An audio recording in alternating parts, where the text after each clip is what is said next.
आज हमने टॉपिक लिया है द टर्किश इन्वेजन, जो इंडिया पे जो भी तर्क जो थे, तो तुर्क या तर्क कह सकते हैं। तो तुर्किश लोगों ने जो भी हमारे इंडिया के ऊपर जो भी अटैक किया है, तो इसमें हम ये पढ़ेंगे। तो class 7 history CBSE board NCERT, class 7 history CBSE board NCERT से ये टॉपिक लिया गया है। तो ये सोमनाथ टेम्पल का फोटो है, कि जो ओल्ड फोटो है, कि जो बहुत सारे टर्किश इन्वेजन में तोड़ा गया बहुत बार। उसके बाद ये सोमनाथ जो टेम्पल है, तो उसको उसका ये रिसेंट फोटो है, तो इसको वापस क्या किया, रीबिल्ड किया गया है। तो जो टेम्पल इन्वेजन है, वो टेम्पल इन्वेजन क्यों होते थे? तो ड्यूरिंग मेडिएवल पीरियड क्या होता था कि रूलर्स क्या करते थे, अपना एम्पायर लोगों को दिखाने के लिए बहुत बड़े बड़े टेम्पल बनाते थे, कि जिससे वो अपनी खुद की पावर दिखा सके और उनके पास क्या रिसोर्सेस है वो दिखा सके। तो उसमें से कुछ टेम्पल्स क्या थे, बहुत रिच थे पैसों से। तो जब भी बाहर के रूलर या इवन इंडिया के रूलर एक दूसरे के ऊपर अटैक करते थे, वो क्या करते थे, जनरली अटैक करते थे टेम्पल को, जिससे उनसे जो भी टेम्पल में जो पैसा है उसको भी लूट पाए, एंड प्लस रिसोर्सेज को भी लूट पाए, एंड प्लस टेम्पल तोड़कर वो ये भी दिखाना चाहते थे कि how they are more powerful than the current king. तो ये ऐसे सारे जो भी टेम्पल्स थे, कि जो टारगेट हो गए थे, खास करके जो जब तुर्क ने जब इन्वेड करना चालू किया, या फॉरेन इन्वेडर जो थे तुर्क, जब जब उन्होंने इंडिया के ऊपर इन्वेड करना चालू किया या अटैक करना चालू किया, तो वो उनका मेजरली जो अटैक था वो टेम्पल पे होता था, कि इसकी वजह से वो बहुत सारा पैसा एक साथ लूट सकते थे। एंड क्या होता था कि प्लस रिसोर्सेस जो भी राजा है, तो उसको भी वो दिखा सकते थे कि वो इतना पावरफुल नहीं है। जो तुर्क कौन थे? तो तुर्क ऐसे लोग थे कि जो पहले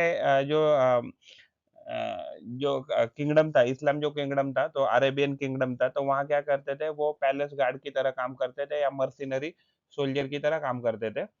तो वो बाद में क्या हो गया, बाद में अराउंड 12th सेंचुरी वो बहुत पावर में आ गए, एंड वो किंग मेकर ही बन गए। तो उन्होंने टाइटल लादुम किया, जो तुर्क थे, तो तुर्क जब किंग बन गए, तो उन्होंने टाइटल अडॉप्ट किया सुल्तान। जैसे फॉर एग्जांपल पृथ्वीराज विजय एक बुक है, वो रिटर्न वो जयनका जो है, उन्होंने 1191 से 1192 के बीच में ये बुक लिखी थी, पृथ्वीराज विजय जयनका ने। एंड पृथ्वीराज रासो ये जो बुक है, ये लिखी है, चांद बारदाई ने लिखा है, जो कोर्ट पोएट होते थे, हुआ करते थे पृथ्वीराज चौहान के। तो इन बुक से भी हमको तुर्क के बारे में बहुत सारी इन्फॉर्मेशन मिलती है, इवन पृथ्वीराज जो चौहान है उनके बारे में भी बहुत सारी इन्फॉर्मेशन मिलती है। तो सोमनाथ टेम्पल जो था, तो उसका लोकेशन है southern coast of Saurashtra, Gujarat में है। तो उस टाइम पे वो एक सेलिब्रेटेड, यानी बहुत बड़ा सिटी था।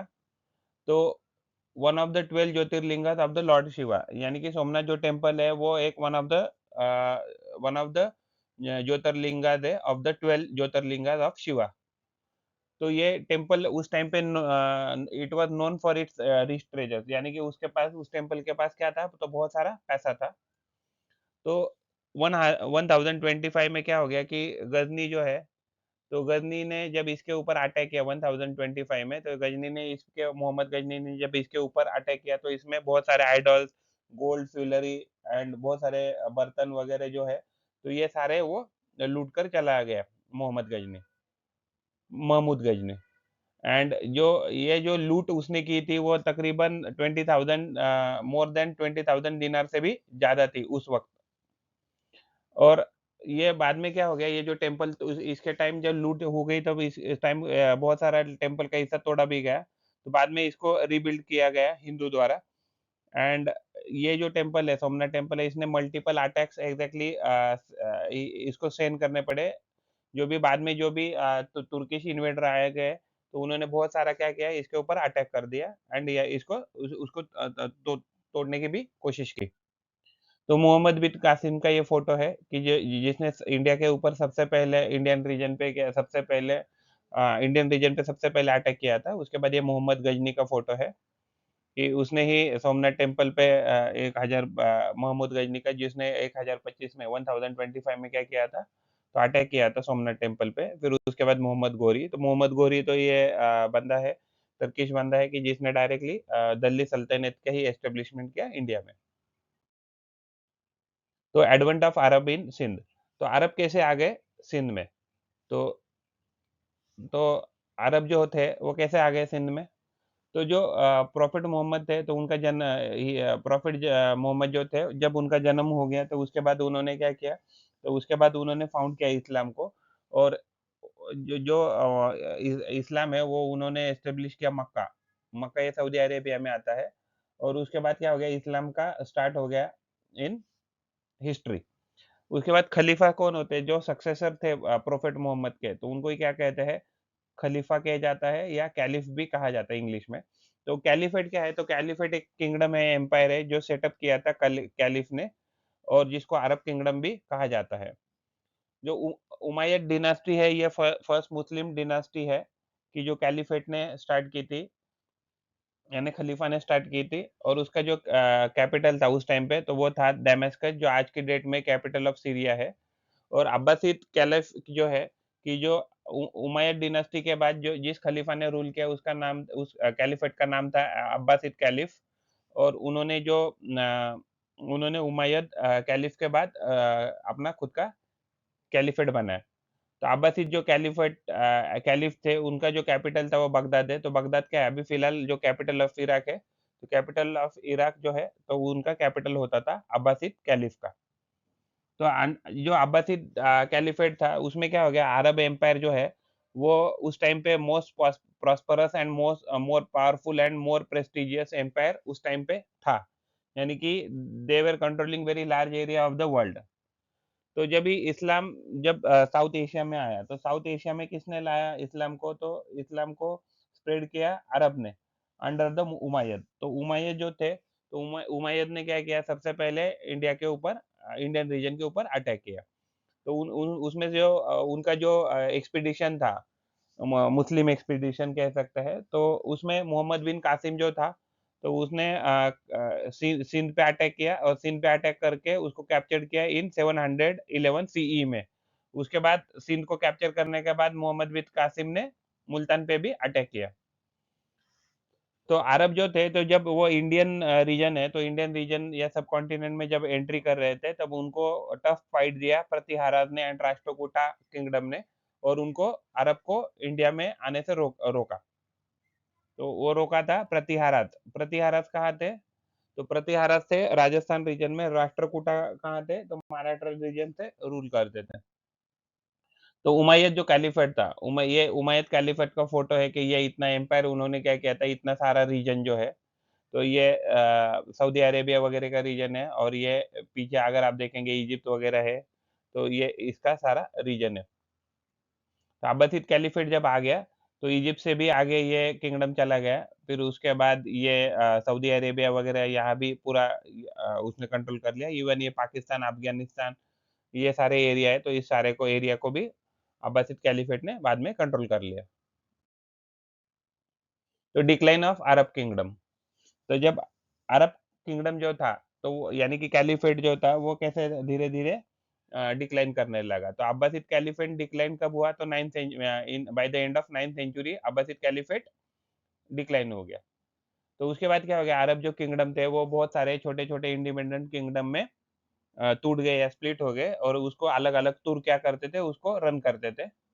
जो formation of the Turkish Republic, तो टर्किश रिपब्लिक का फॉर्मेशन कब हुआ, जब ऑटोमन एम्पायर का कोलैप्स हुआ। तो ऑटोमन एम्पायर के कोलैप्स के बाद टर्किश एम्पायर का फॉर्मेशन हुआ। तो कैलिफेट जो है, तो कैलिफेट जो फर्स्ट वर्ल्ड वॉर हुआ, तो कैलिफेट का जो सिस्टम है, उसको एबोलिश किया इन 1924 बाय द इंग्लैंड। तो ये हम लेटर हिस्ट्री में पढ़ेंगे। फिर मोहम्मद गजनी के बारे में हम पढ़ेंगे। तो द टर्किश इन्वेजन जो है, तो टर्किश इन्वेजन इंडिया में स्टार्ट किया मोहम्मद गजनी ने। And he was the king of the Ghazni, और he was the sultan of the Ghazni. और या गजनी कहाँ एरिया है, तो अफगानिस्तान में है। तो 998 सी में he became the king of the Ghazni. तो he wanted to expand his kingdom.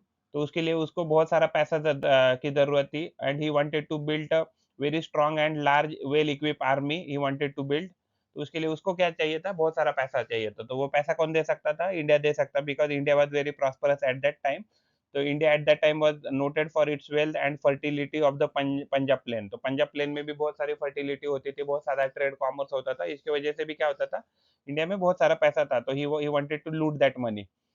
तो जो मोहम्मद गजनी है तो सॉरी महमूद गजनी जो है, तो उसके जो कैंपेन थे वो प्राइमरली क्या थे, इंडिया की जो भी ट्रेजर है, इंडिया के पास जो भी पैसा है तो उसको लूटो, लूट कर क्या करो, गजनी की जो भी ट्रेजरी है उसमें भरो और उसको बड़ा बनाओ, गजनी के ट्रेजरी को एंड गजनी किंगडम को।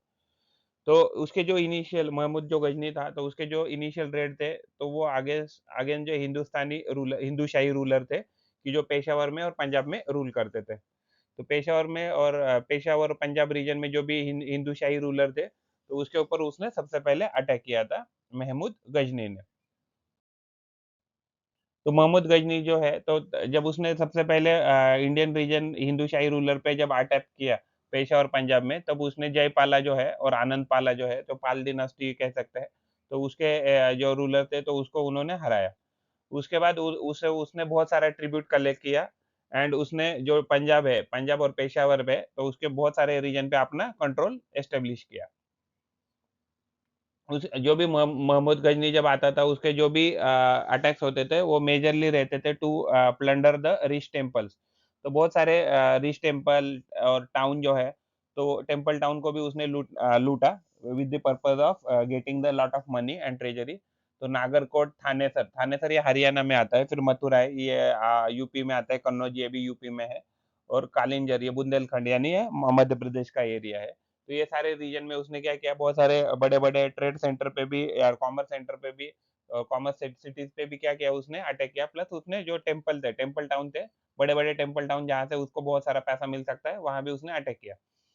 1000 सीई में क्या किया, he attacked and sacked the famous port of city Somnath.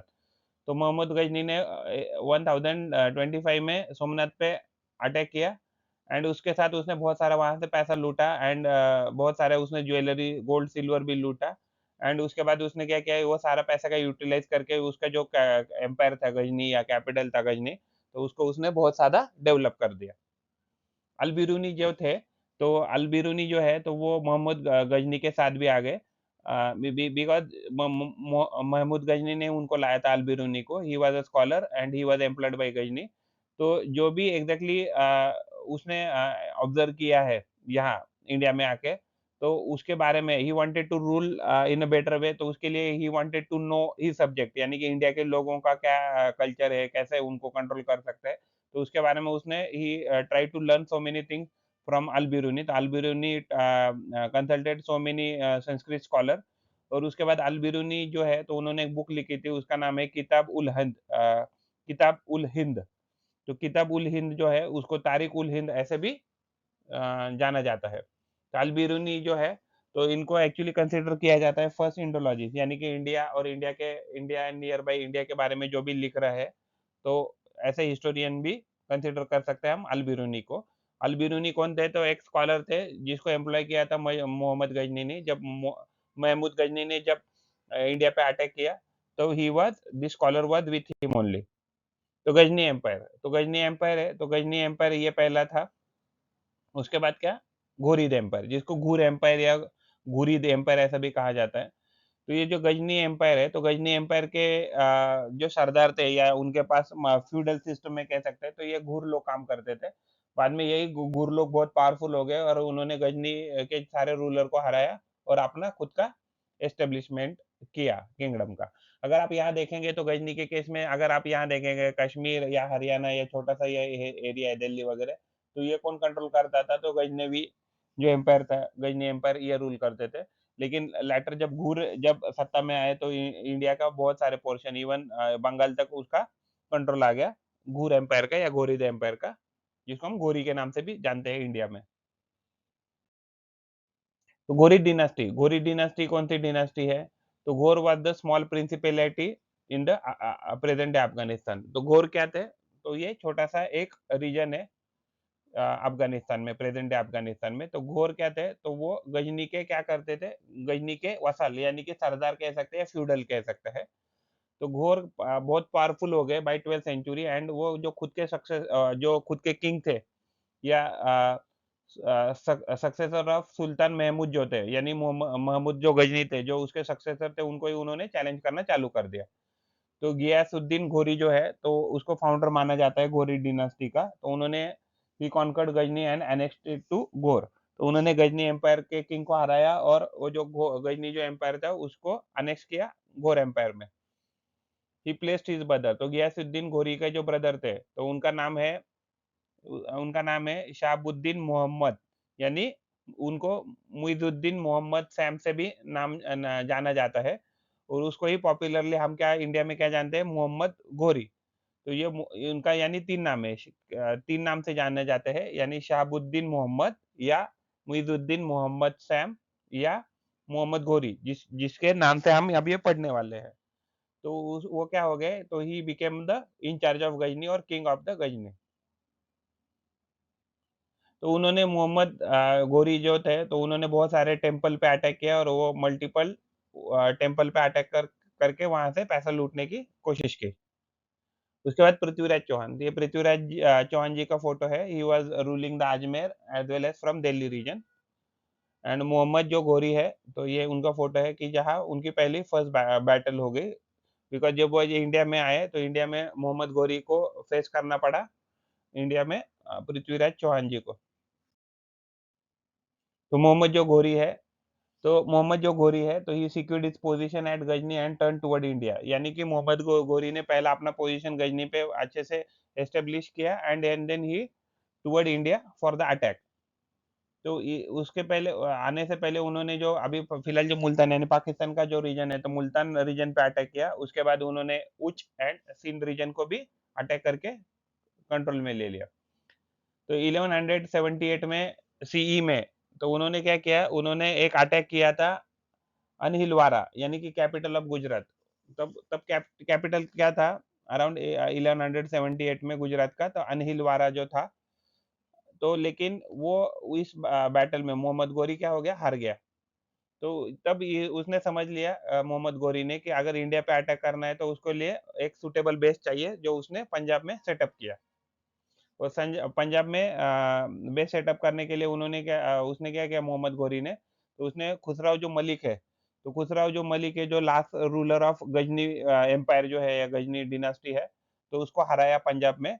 और पंजाब को अपने टेरिटोरी में, यानी घोरी डिनास्टी में या घोरी एम्पायर में उसने अनेक्स कर लिया। जो फर्स्ट बैटल ऑफ तराइन, तो first of battle of Tarain हुआ है 14 जनवरी 1191। तो ये किसके बीच में हुआ, पृथ्वीराज चौहान एंड मोहम्मद घोरी।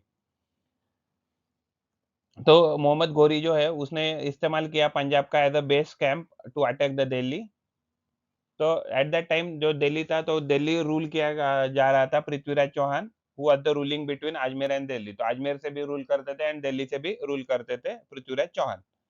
तो 1191 में क्या हो गया, battle was fought between the Prithviraj Chauhan and Mohammad Ghori at Tarain. Tarain ये कौन सा रीजन है, तो ये ठानेसर के पास आता है। और ठानेसर कहाँ आता है, हरियाणा के पास आता है। थानेसर ये हरियाणा के पास आता है, और तराइन ये जो रीजन है कहाँ आता है, दिल्ली में आता है। तराइन ये रीजन कहाँ आता है, दिल्ली में आता है। और थानेसर ये रीजन कहाँ आता है, हरियाणा में आता है। Prithviraj routed the Ghori, Tarain reason Delhi के पास आता है, और थानेसर रीजन किधर आता है, तो थानेसर रीजन हरियाणा में आता है। तो पृथ्वीराज चौहान जो है, तो उन्होंने घोरी को बहुत आसानी से उस फर्स्ट बैटल में हरा दिया। और इस बैटल में क्या हो गया, जो मोहम्मद गोरी है, ही वाज ग्रीवसली वुंडेड, यानी कि उसको बहुत ज्यादा चोटें आ गई, and he return to Ghazni. The second battle of the Tarain, तो तराइन ये रीजन कहाँ आता है, दिल्ली में आता है। तो ये बैटल भी हुआ था पृथ्वीराज चौहान जी एंड मोहम्मद गोरी के बीच में। तो ये बैटल हुआ था 1192 सी में। तो फर्स्ट बैटल में क्या था, पृथ्वीराज चौहान जी ये जब जीत गए थे, तो he was having a great opportunity to kill the Ghori, but उन्होंने ऐसा नहीं किया। तो इसका खामियाजा क्या हो गया कि सेकंड टाइम 1192 में मोहम्मद गोरी वापस चला गया इंडिया में। उसने क्या किया था, तो बहुत सारा अपने साथ बड़ा आर्मी लेके आया था। तो मोहम्मद गोरी का इस बैटल में जीत हो जाता है, and he won this battle. तो इसके बाद क्या किया, तो टर्किश जो रूल है तो इंडियन सब कॉन्टिनेंट में चालू हो गया। तो ये जब बैटल हुआ, तो मोहम्मद जो घोरी है, तो वो क्या हो गया, तो अपने गजनी यानी अफगानिस्तान वापस रिटर्न चला गया। और जो भी जीती हुई इंडिया में टेरिटोरीज थी, तो उसका उन्हें कंट्रोल किसको दे दिया, तो उसने कंट्रोल दे दिया था उसका स्लेव जो था कुतुबुद्दीन ऐबक। तो उसको ये देकर वो वापस चला गया गजनी। तो 1194 में मोहम्मद घोरी जो है, तो वापिस इंडिया में आ गया। मोहम्मद गोरी वापस आ गया इंडिया में एंड उसने अटैक किया कन्नौज कन्नौज में with the help of Qutubuddin Aibak, जो उसका स्लेव था।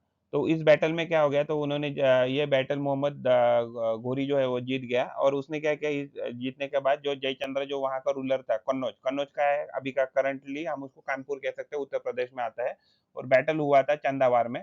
ये बैटल जीतने के बाद उन्होंने क्या उसने क्या किया, तो जयचंद्र जो थे वहाँ के जो रूलर थे, तो उसको उसने मार दिया। कुतुबुद्दीन जो था, तो जो स्लेव था, तो उसने अपने मास्टर के लिए क्या किया, बहुत सारी इंडिया की जो नॉर्थ इंडिया की टेरिटोरीज वो उसने जीत ली। जैसे फॉर एग्जांपल बयाना राजस्थान, ग्वालियर मध्य प्रदेश, कालिंजर जो है मध्य प्रदेश, महोबा उत्तर प्रदेश में, खजुराहो जो है वो मध्य प्रदेश में, एंड अनिलवारा यानी गुजरात में। ये बहुत सारा नॉर्थ इंडिया का रीजन क्या किया, अपने कंट्रोल में ले लिया फॉर फॉर हिज मास्टर। तो बख्तियार खलजी कौन थे, तो बख्तियार खलजी जो था, तो वो एक मिलिट्री जनरल था मोहम्मद घोरी का। तो जो उसने ईस्ट इंडिया जो है, तो ईस्ट इंडिया पे उसने अटैक किया, और वहाँ का जो भी सेना डिनास्टी था, तो सेना डिनास्टी को हरा कर क्या किया, जो घोरी एम्पायर है जो है, मोहम्मद घोरी का जो एम्पायर है, तो उसका रूल उसने वहाँ एस्टेब्लिश कर दिया बंगाल में। तो फैक्टर्स क्या थे कि जिसकी वजह से मोहम्मद घोरी हार गया, मोहम्मद घोरी जीत गया, एंड जो इंडियन जो रूलर्स थे, तो बहुत सारे इंडियन रूलर्स इसकी वजह से हार गए, इवन पृथ्वीराज जी चौहान जो थे वो भी हार गए। तो इसका रीजन क्या हो सकता है, तो जो इंडिया जो था, तो India was divided into very very small kingdom. जो जो स्मॉल किंगडम थे, वो उनमें क्या था, पॉलिटिकल डिसयूनिटी था।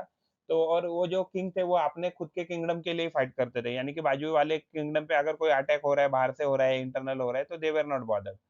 तो उनमें क्या था, इफेक्टिव जो लीडरशिप था उसका लैकिंग था, they were having the lack of effective leadership.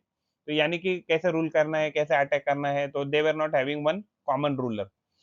तो fighting was only restricted to particular caste, only Kshatriya जो थे, तो वही लोग क्या करते थे, फाइट करते थे। तो इसकी वजह से क्या था, तो कि जो ट्रूप्स में जो रिक्रूटमेंट था, तो वो सिर्फ क्षत्रिय का होगा, तो क्वांटिटी भी कम रहेगा। लेकिन जो तुर्क थे, तो उनमें क्या होता था, ये सारी सारी क्या थी, ट्राइबल थी, and they were fierce, they were very fierce in their battle ground. तो इंडियन जो किंग थे, जो वो थे, वो डिपेंड करते थे वो अपने फ्यूडेटरी पे, यानी कि जो सरदार थे या सामंत थे, उनके ऊपर डिपेंड करते थे for any kind of assistance. Generally क्या पाया गया, तो किंग और उसके जो फ्यूडेटरी है, तो उसमें क्या था, फ्यूडेटरी है, तो उसमें क्या होता था कि लैक ऑफ कोऑर्डिनेशन बहुत बार पाया गया। तो इसके वजह से क्या था कि अगर लैक ऑफ कोऑर्डिनेशन ही है, तो उसकी वजह से क्या हो जाएगा, तो अटैक सही से प्रॉपरली नहीं हो पाएगा। लेकिन जो तुर्क जो थे, उनका एक ट्राइबल स्ट्रक्चर था, और they were very fierce in their battle ground. और उनके पास जो तुर्क थे, यानी कि मोहम्मद गोरी जो थे, तो उन्होंने उस क्या कौन सा सिस्टम था उन्होंने चालू किया था, ये तुर्क थे, तो उन्होंने इक्ता एंड खालीसा जो सिस्टम था, तो वो चालू किया था। तो इक्ता एक रेवेन्यू सिस्टम है, खालीसा भी एक है लैंड रेवेन्यू सिस्टम है, इक्ता भी क्या है, एक लैंड रेवेन्यू सिस्टम है। तो इसकी वजह से क्या हो गया, जो तुर्क थे, तो तुर्क के पास क्या हो गया कि दे maintain a very large and standing आर्मीज। तो लेकिन इंडिया जो रूलर थे, इंडियन के रूलर के पास इतनी लार्ज स्टैंडिंग आर्मी नहीं थी। तो राजपूत जो थे, उन्होंने भी टफ फाइट दे दिया तुर्क को।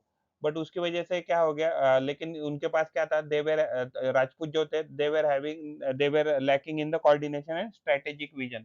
यानी उनको पता नहीं था कि एग्जैक्टली अगर मान लो तुर्क को हरा भी देंगे, तो उनको करना क्या है आगे, या for what purpose they should defeat the तुर्क, या फॉरेन इन्वेडर को कैसे क्यों हराना चाहिए और कैसे हराना चाहिए। तो they were not having that coordination and vision.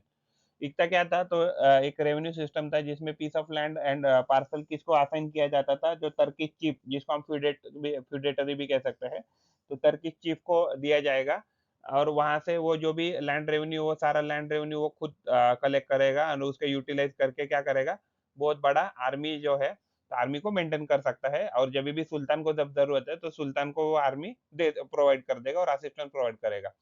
खालिसा ये tax revenue land revenue system ही है, जिसमें क्या करेगा सुल्तान जो है, तो अपना ये जो पर्टिकुलर लैंड जो है, खालिसा लैंड में जो भी आती है, तो वो उसका जो भी टैक्स है, तो खुद कलेक्ट कर लेगा।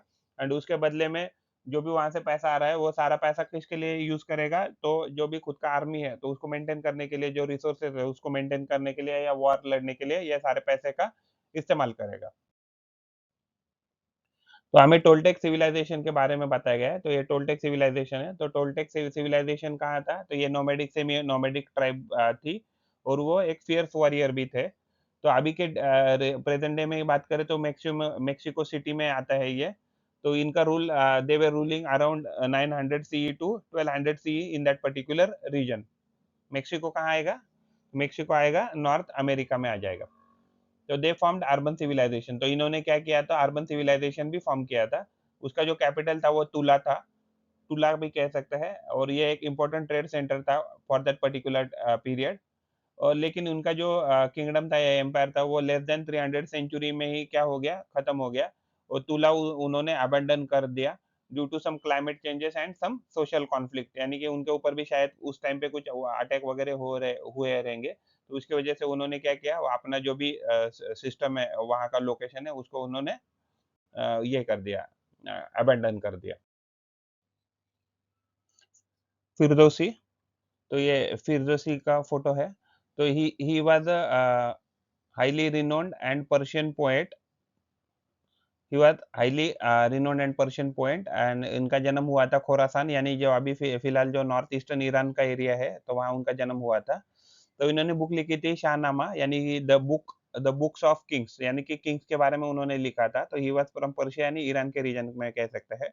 तो ये बुक्स क्या स्टोरी बताता है, it narrate the history of old Persia, तो ओल्ड पर्शिया के बारे में हमें इससे इन्फॉर्मेशन मिलता है। एंड प्लस जब भी अरब ने ईरान के ऊपर अटैक किया था उसके रीजन में, तो उसके बारे में भी हमें ये बुक बताती है। The book narrate the history of old Persia and until the Arab conquest the region. उसके बाद जो अर्लियर जो वर्क थे, यानी कि वो पहले किसके लिए काम करते थे, तो प्रिंसेस ऑफ सामानिड डिनास्टी के लिए, सामानिड डिनास्टी के लिए वो काम करते थे। लेकिन जब सामानिड डिनास्टी जो है तो उसका क्या हो गया, तो ये इसका फॉल हो गया, यानी कि जो अरब से, तो अरब ने ये पर्टिकुलर एरिया जीता। तो उसके बाद उन्होंने क्या किया, मोहम्मद जो गजनी थे, जो जो वहाँ के रूलर थे अरब के, तो उनके लिए उन्होंने काम किया। तो he gave his life to preserve the language and heritage of Persia, तो पर्शिया का जो भी लैंग्वेज और हेरिटेज है या कल्चर है, तो उसके लिए उसको उनको मेंटेन करने के लिए he has dedicated his life. तो पर्शियन लैंग्वेज को फारसी लैंग्वेज ऐसे भी कहा जाता है। तो वो जो लैंग्वेज जब डेंजर में था because of the attacks of Arab, तो उसको उस लैंग्वेज को मेंटेन करने का या जो भी उसका हेरिटेज है उसको मेंटेन करने का काम ये फिरदौसी जो है तो इन्होंने किया है। तो his work is most significant and influential masterpiece of Persian literature, तो जो भी उन्होंने लिटरेचर लिखा है, तो उनका जो भी वर्क है तो वो बहुत सिग्निफिकेंट एंड इन्फ्लुएंशियल माना जाता है और मास्टरपीस भी माना जाता है इन पर्शियन लिटरेचर।